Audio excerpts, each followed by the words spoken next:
Volkanovski gonna win for sure. Yeah, I if I have to bet something, Volkanovski gonna be a winning that night. But Yahir is training. You know, I mean, this guy know what he's facing, and this weekend, I mean, he has to be prepared to be. I mean, he gonna be able to get some hits, and as soon as hits, and try to work off his wrestling style that is a little weak. Very good hitter, is faster, and but he gonna be playing in that division. He has to, you know, show up at the UFC that he can keep it up. You know.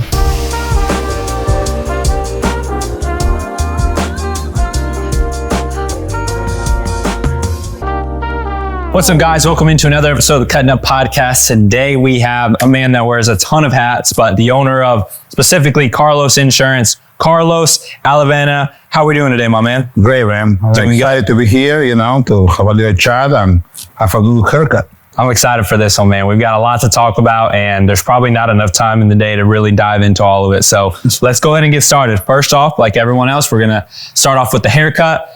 Same as always. Yes. You just did it last week, so we're just really going to freshen it up, get it all up, and make sure it looks good for the 4th of July here, because it is 4th of July week, my man. And you have big plans for 4th of July?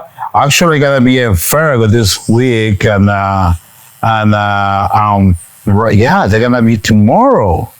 Tomorrow gonna be the big parade for the veteran parade, so they're gonna be a great experience.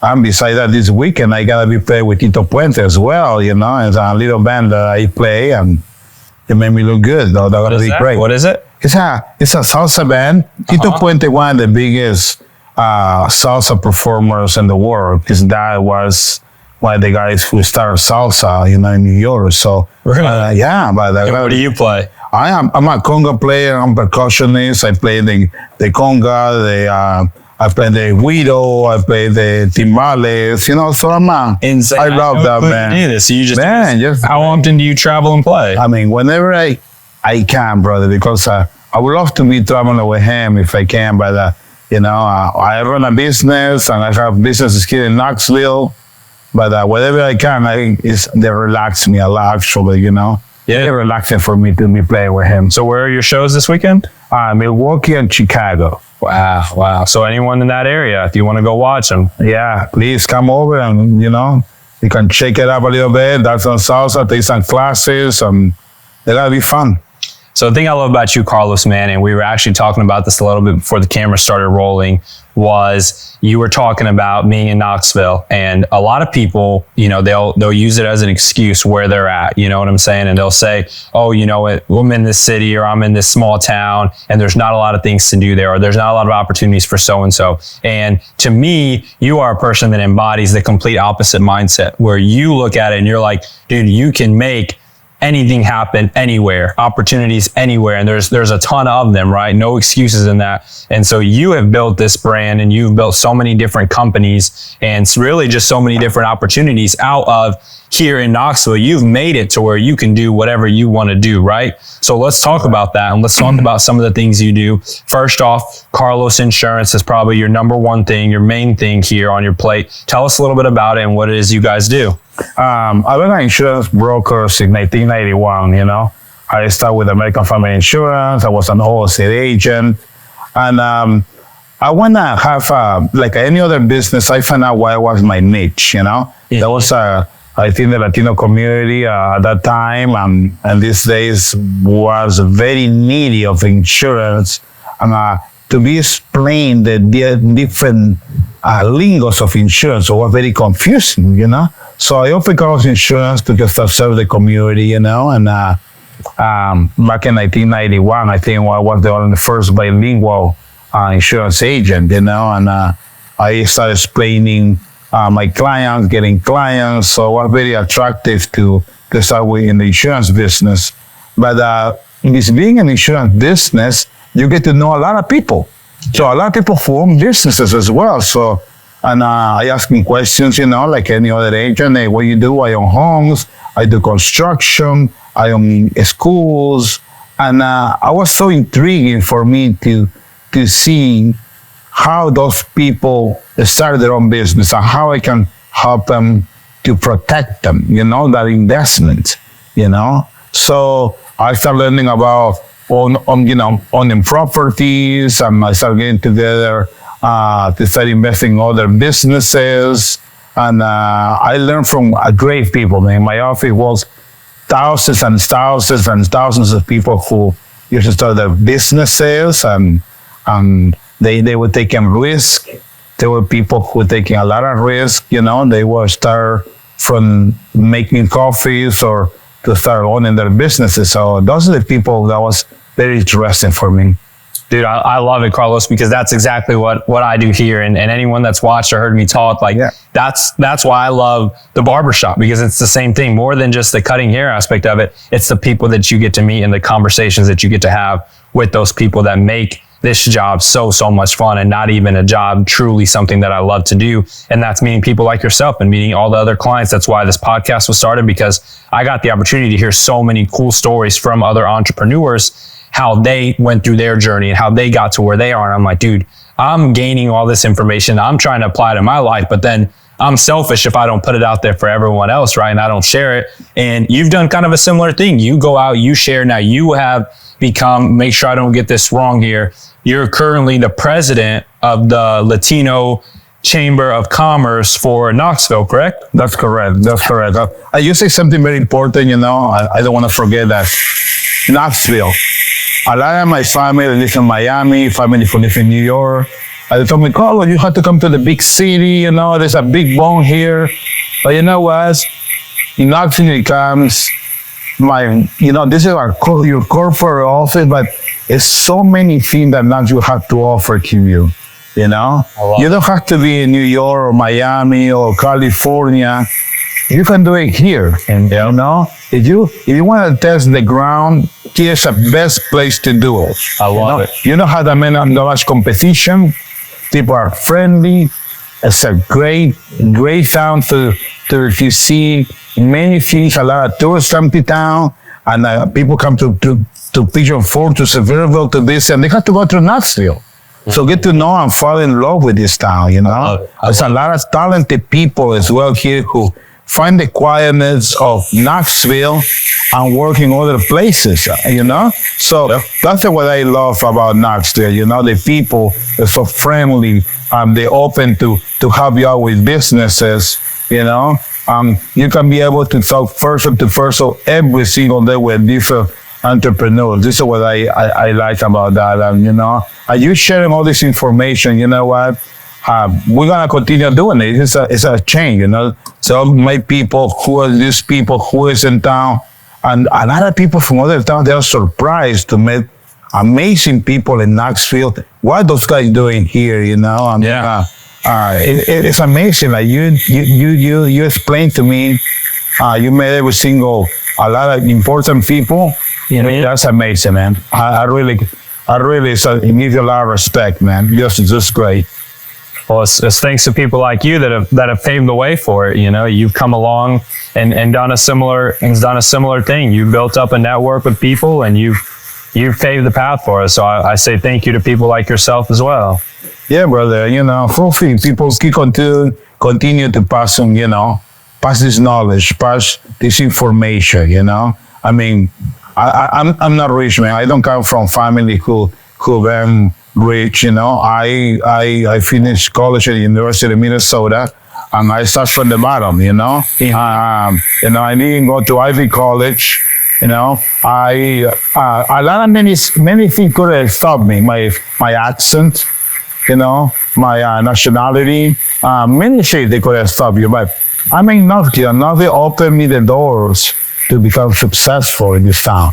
I have to say, they give me the doors, open the door for me to become successful. You act in the right way, and I invest in myself a lot as well, with education, taking English classes, taking business classes, I invest a lot in myself, physically, mentally, spiritually, because I want to be able to be settled, and so that kind of man.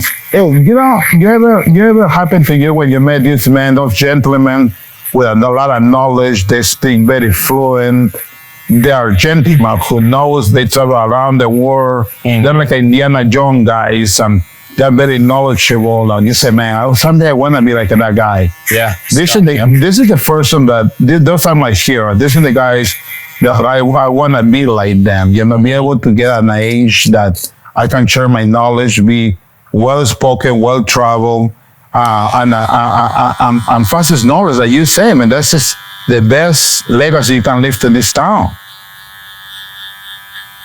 We need more people like that, don't we? Yeah, man, that would be great. This is like the guys I'm looking up to, you know. Besides my father, you know, my father is a guy who was he's a Navy guy, he's a military guy. He's a Navy pilot, you know. He and the guy is he lived in New Jersey, but the guy was it wasn't like my mom. My mom was the guy who talks a lot, but my dad was quiet. A guy, when they tell you they're gonna do something, they keep their word, you know, and was this quiet guy, but very, very knowledgeable, very, they don't talk too much, those military people, but I mean, they have this character, you know, of great man. I'm very. When they talk, you listen. They don't say much. No, they don't. They talk, you listen. Right? Exactly, bro. Yeah. Exactly. Yeah. So there's a good foundation, you know, to all the parents, you know. You need those kind of guys, you know. Because my mom used to tell me, hey, soon when you're gonna get your dad here, you know, I'm gonna do this and that to you, and break plates in the kitchen. But when my mom told me, I went to your dad, oh man, I was so scared. Waiting in the board and the door, like, oh, dad is coming, you know. I mean, that walk in the door, man, that's respect. Yeah. You know, that's respect. The difference right there, right? Respect. Yeah. Exactly. I mean, the words of a dad is just, it's something about it, you know? Mm-hmm. You know, mom and loving mom. My mom was a tough woman, man. I didn't mess around with my mom, man. My mom pulled me out from the group of guys, you know. I was like, when I kind of started drinking something, shaving a toilet paper in her hands and pulling by the ear, you know. And all of my guys were running away. Oh, and Carlos' mom is coming. She's running all over. When my dad showed up, you know, I mean, that was something different, man. That is my dad, you know. Yeah, with every man. Dude, I want to talk about, you also worked for ESPN for a period of time, right? Do you still do that or no? Yeah, I still do that. I do the play-by-play, you know. So now we do with the UFC, you know. You know, I get into things, you know, because it's things that I do, you know. I live personally. I practice jiu-jitsu. Yep. You know, so I'm a full pro jiu-jitsu, and I've been practicing Muay Thai, and I like a physical challenge, you know. Mm-hmm. So I started following the UFC, and I started doing the play-by-play, and I find out that you love the UFC as well, so, you know. I'm getting there. Oh my God. I didn't grow up watching a lot of it, and really until I started here at the shop, I honestly didn't watch a ton of it. But I found so many clients were watching it, and so it was something that as they started talking about it, I knew names, and then I would, you know, on the weekends, if I was bored, you know, nothing else to do, turn on the fight, see what's going on, and now I've started to get into it a little bit. So we got a big fight this weekend, right? Yeah, it's a big fight, and you know what? I think the Latino community, we start watching fight with boxing, you know, with Mano de Piedra Duran. 100%. You know, we are like a lot of boxing guys, and that's your heroes, and you know, you grew up with that. But now that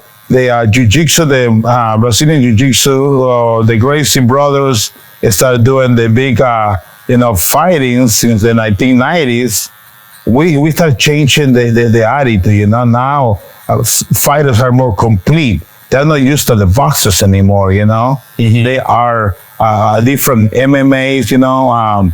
They do Muay Thai, boxing, jiu-jitsu, you know. In Europe, they do Mambo, you know, Mambo Samba. I mean, well, Mambo not going to be playing this weekend, but Samba fighting, they're very good, man. So we're competing now against Russians or Eastern Europeans. Yeah, that, man, they're strong fighters.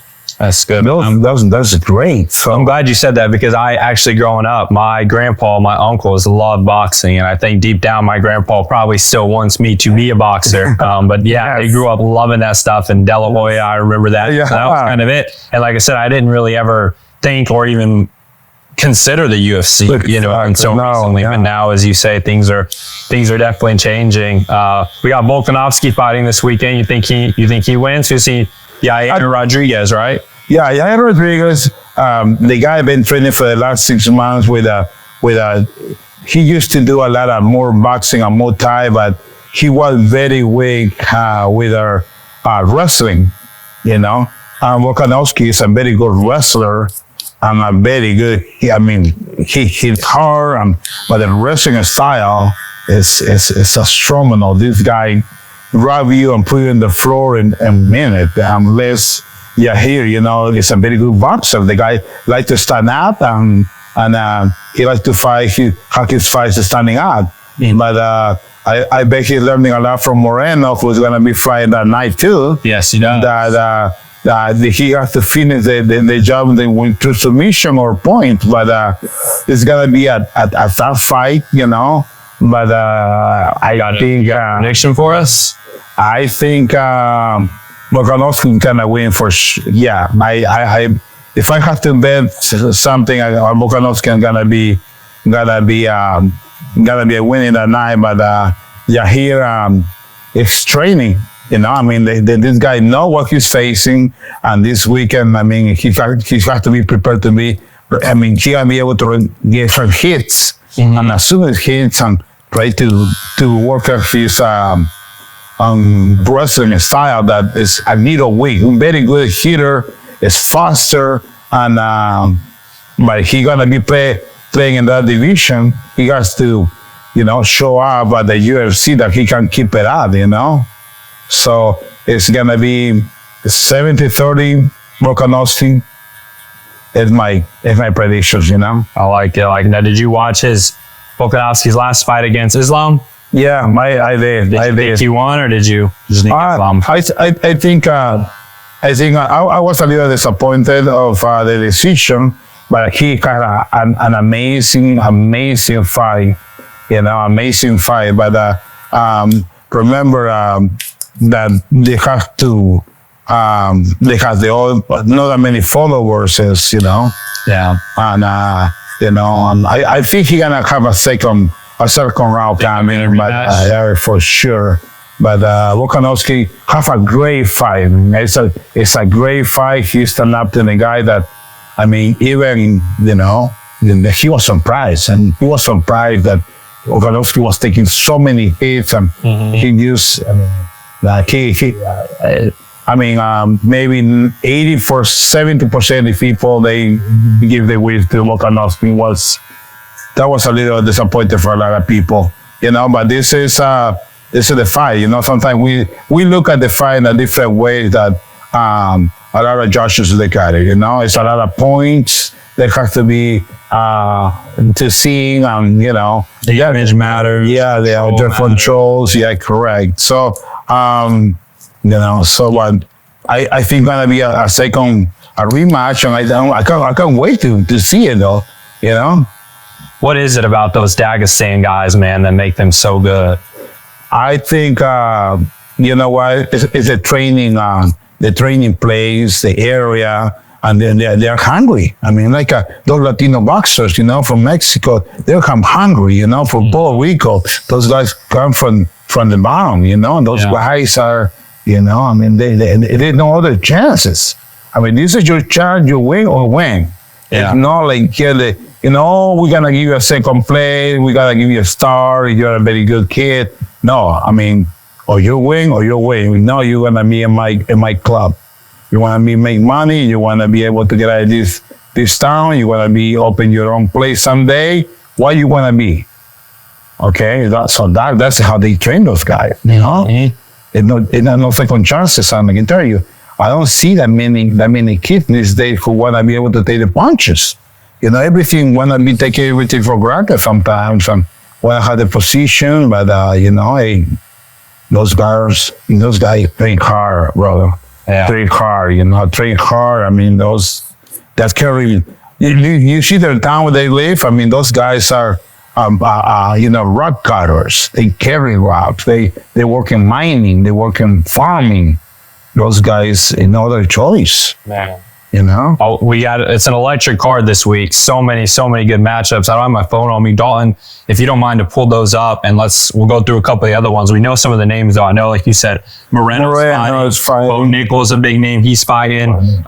Is it Rob Whitaker? He's fighting. So it's going to be a really, really good card. Very good card, yeah. I want to see, go ahead, give us these matchups real quick. So your middleweight is Bo Nichols versus Trayshawn Gore. What do we think about there? Bo Nichols, he's one of the hottest names right now.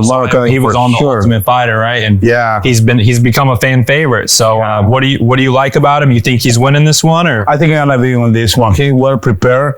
He's hungry in that division. I think he's gonna be winning. Who's the next one? Jalen Turner, Dan Hooker. You know either of those names? Oh yeah. I'm not familiar with either of those. Yeah, I like that Hooker though. He's a very good wrestler. Very good at his jiu-jitsu, but his kick, man, this is a killer kick. Really?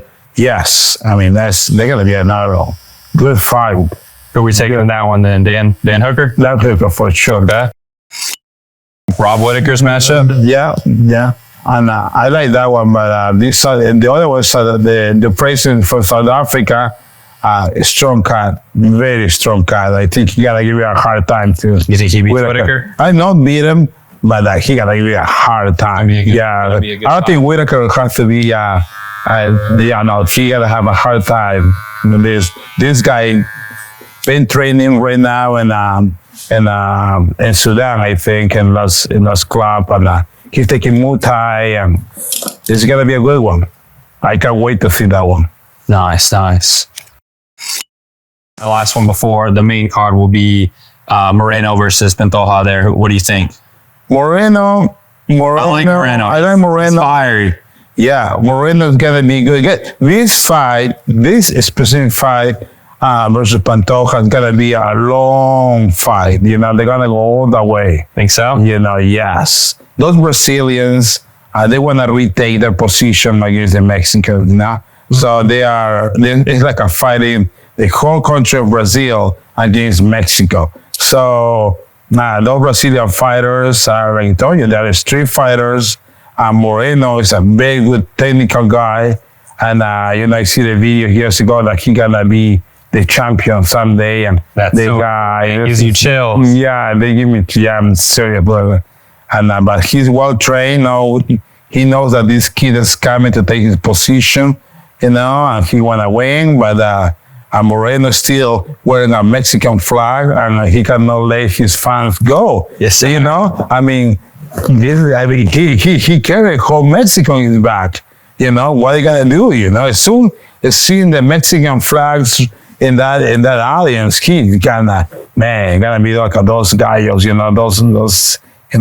gonna be those bullfighters, brother. I'm telling you. So I think we know who we're taking in that one. Yeah, right? We're taking Moreno, baby. Yeah, they're taking Moreno for sure. And Moreno looks so friendly and laughing, but when he jump and he's an animal. He become like he's a bull, man. He's in the front. And when she said the Mexican flag, I understand Viva Mexico and that, man, this is gonna be. It's gonna give you chills. So that is gonna be. Besides the Brazilian fighters too, they have a lot to carry. There's too embarrassing sometimes with the Gracie brother. What happened? With Cron Gracie and everybody talking about the jiu-jitsu is gone. I don't think it's gone. So we have to be redesigning. Yeah. Remember that jiu-jitsu is a fight that you take it to the ground. But I think we're gonna be able to have a great fight that day. Great fight. The two fighters carry a lot of country in their back. So in your career calling, did you just do UFC or did you do any other sports? I was doing baseball. Baseball? Years ago. Yeah, there was a good break. What happened is when I get my scholarship from University of Minnesota was because I was playing in Little League, Okay. So, and Latin America is cool down in Miami. So, and I was a catcher. So my hero was, I have Ivan Rodriguez, they called the Brick, and met those guys. And the guy who hired me at the University of Minnesota was Tony Oliva, Juan Berenger, Senior Small, Man, a lot of people, all those players, man, it just humble people, I mean, they come from work, playing the farms or playing the little leagues, and amazing, man. They didn't have the cockiness from other players had, they are just very, very humble, Yeah. So, even we fight all the time because we play.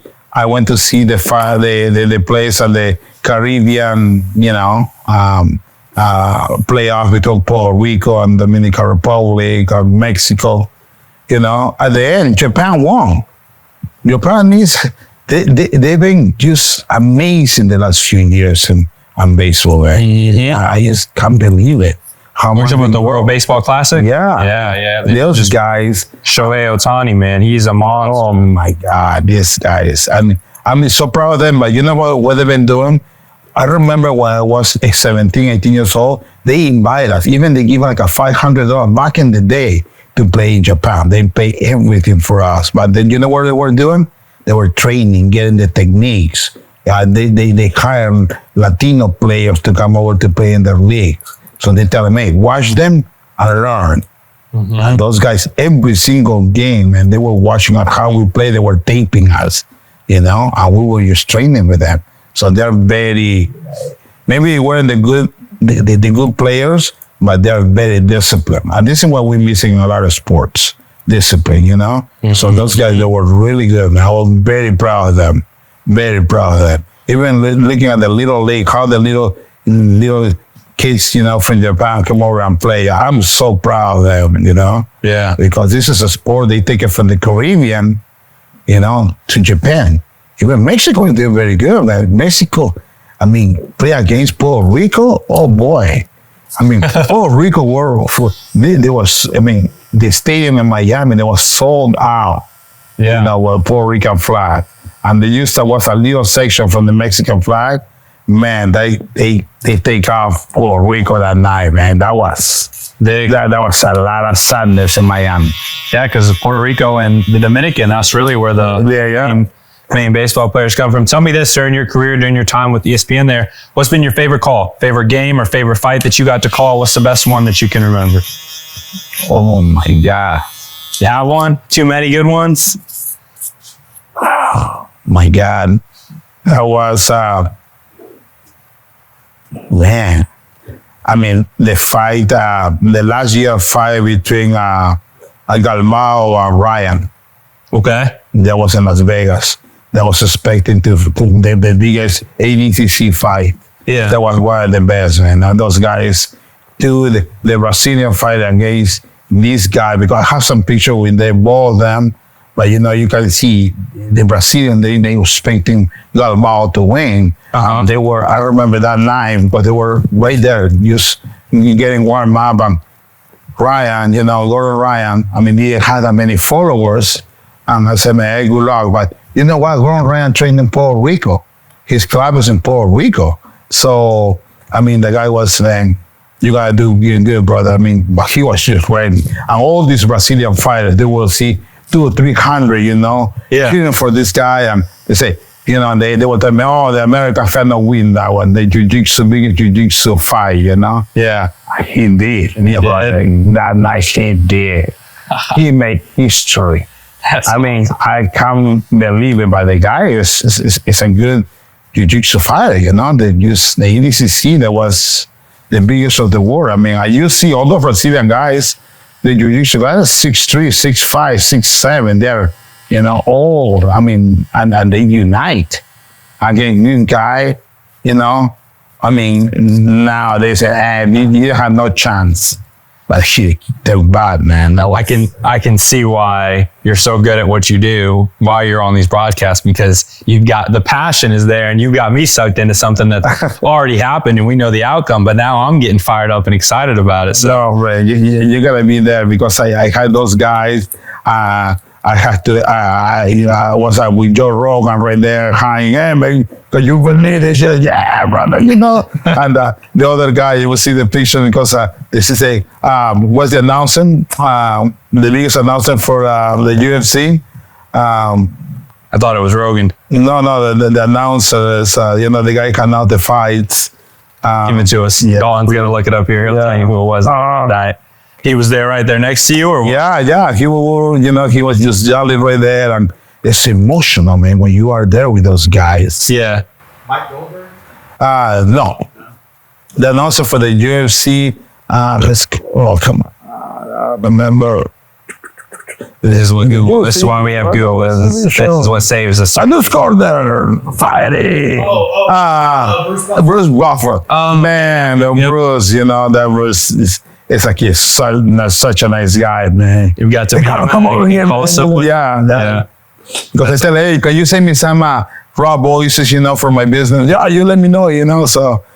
So when you do the calls for those things, are you there at the stadium, or are you somewhere else? I'm right there, right on the floor. Man. Yeah. So you will see. I just see all these Japanese when they start getting involved into the stadium. You see these Japanese.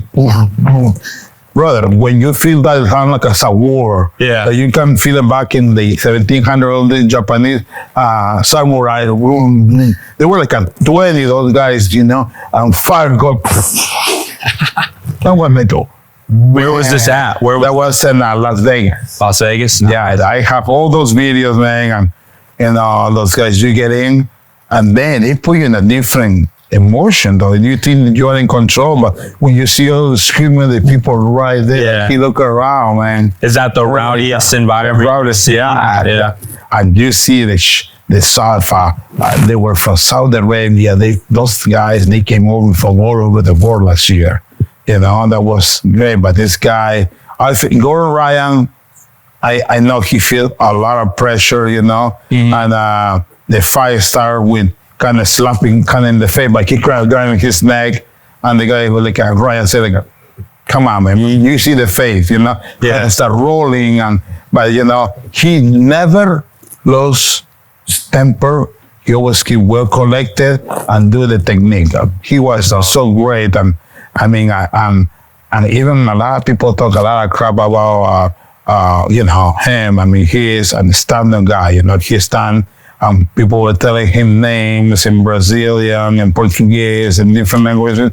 He stand there. He is listening. He just collected person and just waiting for the fight. He is training.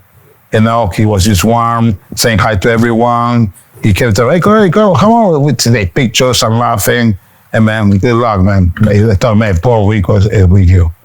No, brother. He trains in Puerto Rico, Does he? And he's great, and be able to just be collected. Yeah. All his energy, he let it go in the tatami. Tatami is in the road. You don't want he gonna be fighting, but the other guys were talking and this and that. This guy, he was quiet, collected, and those man, you gotta stay calm in the storm, man. Yeah, those guys, man, he did a great job.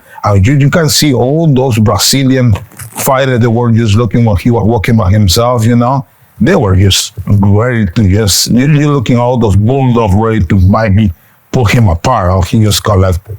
You're never gonna win this and you and this and that thing. Just quiet. So all right. I'm looking inside there, I'm seeing all these people there, man, just man, it still gave me chills, man. I had all this in video. Everybody was commenting, man, I can't believe you were there. Yes. It was great. That is awesome, man. Well, I want to pivot a little bit here. I'm gonna trim these eyebrows just a little bit for you. We're making me look good. That's the goal, man. You got big shows this weekend. Yeah. Make sure you look right. I can't let you down. I want you to be able to promote yourself though a little bit and kind of talk about some of the things you do. You're on the radio. Are you on there every day or once a week, or how's that work? I do once a week. I have a lot of I talk to the people. A lot of people ask a lot of questions. A lot of people ask a lot about. I make it a lot of more. The questions are based on, hey, I'm planning to open a business. What to do to open my business? What I should do? What kind of coverage I should have? How to sign a contract with because I give a lot of. The last class I give was May 2nd. 400 people show up at the hotel. And a lot of people who couldn't sign up. They were busy. I have another class in October that gonna be kind of sold out as well. How to open your own business, what to do, how you to prepare, to open your own business. So it's a lot of questions that I have at the radio station. What kind of licenses? Do you think I'm gonna be able to do this? I wanna, what? The main thing, I answer is, be whatever you're good at. If you have the market, kind of research, not sign a big contract until you start with something small, like remember those days when you and me were little kids and they had the lemonade stand. At least you know the market. You see how many people gonna be driving to there, and or some people are selling roses in the corner, instead of renting a bigger space, or you want to open a restaurant, start with a little food truck. We'll see how the people like your food, I mean, what you need to do. So there's a lot of questions that you have from, and they did not encourage me, for somebody who already have businesses, I own a lot of businesses, so, but it's great. I mean, it's great to see. This is the craftiest part of the business is when you start your own business, because you put it in their shoes, and you say, my God, you know what? I was there one time. I wish somebody would have talked to me, hey, you know what? Go forward. But the main thing is whatever we're doing right now, marketing. Because nobody know where you are or what you do unless you let people to know, Yeah. Let people know what you do out there. If you're selling insurance, carry your insurance, talk about insurance, prepare yourself, because but I'm kind of shy. Well, I'm sorry, but if you're in business, you're gonna be out there. Or hire people who are not shy and kind of promote you, Don't force them. But these days, that I think I tell everybody that laptop's gonna soon disappear, because everybody kind of mostly, or no laptop, but desktop, because everybody mostly using the phone. Yeah. You can carry your business from your phone, So what are you gonna do? How are you gonna promote yourself? Talk about it, or prepare yourself to different classes, videos, or that would be great. I love it, Carlos. Let's go ahead and let's check out this haircut here. Make sure it looks good for you. Ready to go for the weekend, man. Looking good, man. Ooh. All right, ready to be playing some maracas and conga. There we go. There we go. Up front there, nice and close. Look there. Look good, my man. This is perfect, man. Nice little play. Thank you, man. Get you ready for the weekend, my man. Where can people find you? If someone's interested in, Carlos Insurance or in anything that you do, where can they find you on social media? Oh, you know what? They can find carlosins.com. They can find me at carlosins.com or, I'm always on Instagram for any questions, any concern, what you do, how to open your business, whatever question do you have, prefer to do with somebody who is professional. A lot of people tell me, oh, but my cousin told me this, but your cousin own businesses, even prepared to this, want to make sure that somebody is professional, because you got a lawyer, you got people who already have businesses, and ask those people, hey, you know what? What's the best thing and why shouldn't do? So, I'm the guy who asks a lot of questions because that's a lot of things I don't know. It's still asking a lot of questions, that's important. That's awesome, Carlos. And we can do this all day, and we will have you back on here later on down the line for sure. And so I appreciate you coming on, my man. Thank you, man. Always, man. I appreciate it, man. Always great. Thank you guys for watching, sharing, subscribing. You guys are the greatest. And we will see you guys next time. Have a great day. Peace out.